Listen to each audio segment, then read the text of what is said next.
Official. Recording by SR Studio, Ludhiana. केना राखी के फर्ज होत सीधावा भाई बहन के करे है विधावा। केना राखी के फर्ज होत सीधावा भाई बहन के करे है विधावा। जेकरा मन में भरल है पाप ऊ जानते कि प्यार ओकर बाप। केना राखी के फर्ज होत सीधावा भाई बहन के करे है विधावा। केना राखी के फर्ज होत सीधावा भाई बहन के करे है विधावा।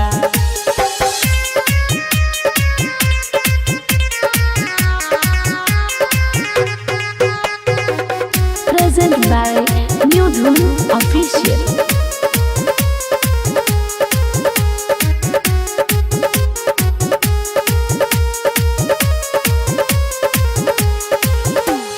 गलत नजर से देखे छे हो के मार के फेंके छे हो। दिने दिने सुना बढ़े है पाप कैसे करते भगवान एकरा माफ।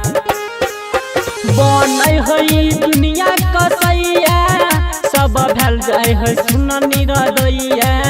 केना राखी के फर्ज होत सीधावा भाई बहन के करे है विधावा।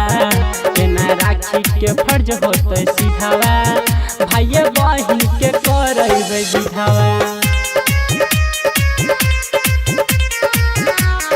Present by New Dhun Official. Recording by SR Studio, Ludhiana. प्यार के निशानी मिटाबै छे हो दुनिया से सबके हटाबै छे हो। केते के धोई दे है सिंदूर कदे है जान से है जान के दूर। कहे रमनजी यादव सब भगेल सुन कसैया। केना राखी के फर्ज होत सीधावा भाई बहन के करे है विधावा। केना राखी के फर्ज होत सीधावा भाई बहन के करे है विधावा। केना राखी के फर्ज होत सीधावा भाई